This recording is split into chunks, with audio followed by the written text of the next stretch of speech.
Writing the West. Stories and poems by Rick Steber. Read by Michael Messner and friends. The Accident.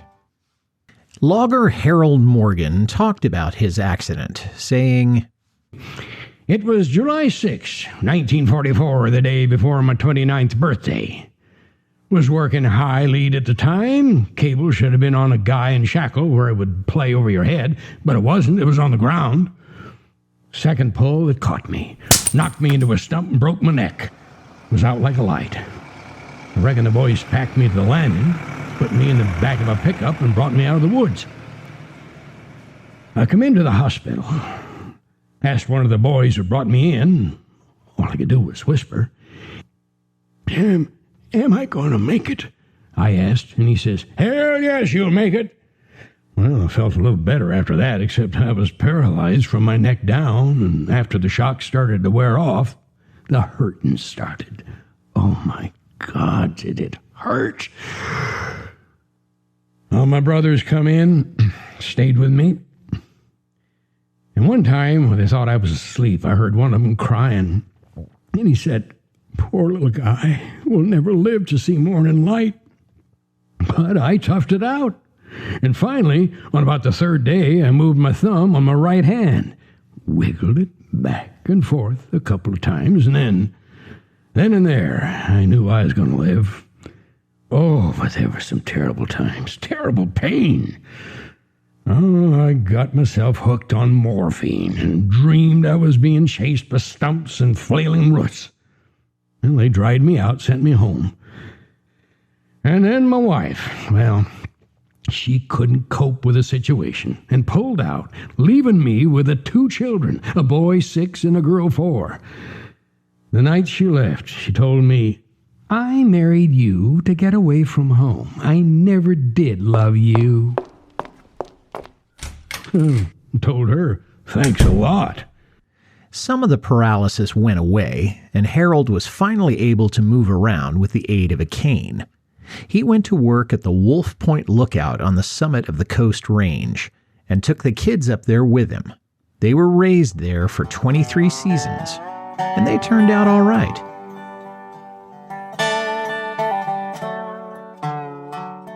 The Trip West. Lucy Henderson was a young child when her family came west by wagon. She recalled, "On the way to Oregon, my little sister Letty passed away.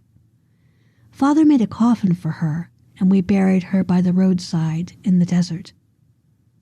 3 days after our terrible loss, we stopped for a few hours, and my sister Olivia was born.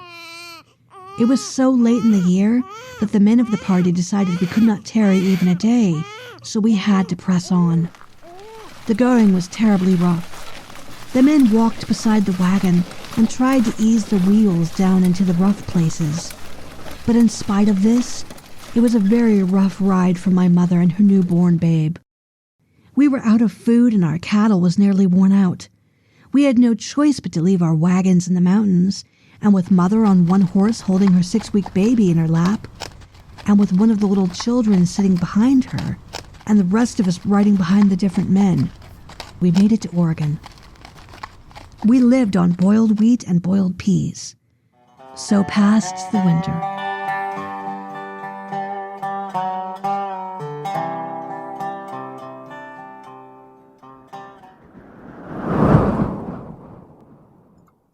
Searching for. Seeking summer past, when stunning flowers stagger under the sheer weight of fragrance and beauty.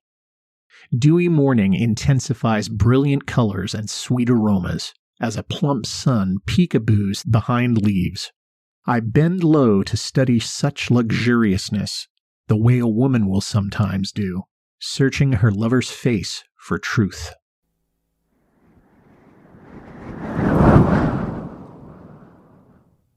One shot.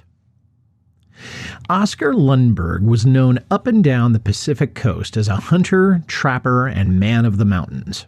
His busiest time of the year was winter, when the weather was cold and furs in prime. Oscar always had his dogs, a pack of hounds, with him. Whenever they cut fresh track, they bawled to high heaven, and the chase was on. One day, Oscar was easing along a creek bottom checking traps. The wind suddenly changed direction, and the dogs caught scent of a wild animal, howled, ran up a side hill, and bayed at the entrance of a cave. Oscar moved his dogs out of the way, got on hands and knees, and peered into the dark hole. He realized the only way to identify what was in there was to go inside. He withdrew his pistol and thrust it in front of him as he inched forward.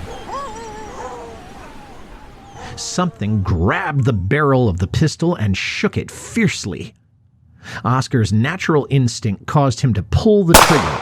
Simultaneously, a ball of fire leaped from the barrel, and a roar of sound filled the cavern. Then there was absolute darkness and total quiet. Upon investigating, Oscar discovered he had interrupted the sleep of a 2-year-old bear. It lay on the floor of the cave, stone dead.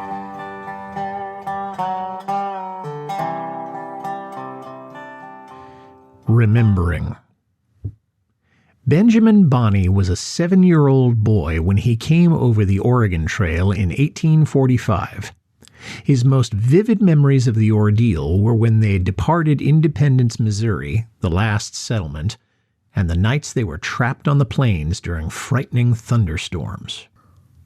We passed through Independence, the last trading point on the frontier, and there were a number of wagon shops and blacksmith shops, as well as livery stables and hotels. The natives were camped all around the settlement and were anxious to trade buffalo robes for shirts, powder, lead, or firewater. But what I remember most vividly, the thing that scared me the most, were the thunderstorms. When they rolled in during the night, the oxen had to be chained together so they could not stampede.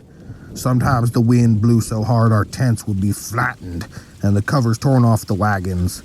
Then the rain would come down and then we would be like drowned rats. Unless you had been through a storm on the Great Plains, you have no idea how scary and confusing it can be. The oxen bellowing, children crying, women whispering to be not afraid, the men shouting and the thunder rolling like a constant salvo of artillery. One moment it was as bright as day, and the next, black as the depths of the pit. You've been listening to Writing the West. The stories and poetry in this podcast are by Rick Stieber and appear in books by him.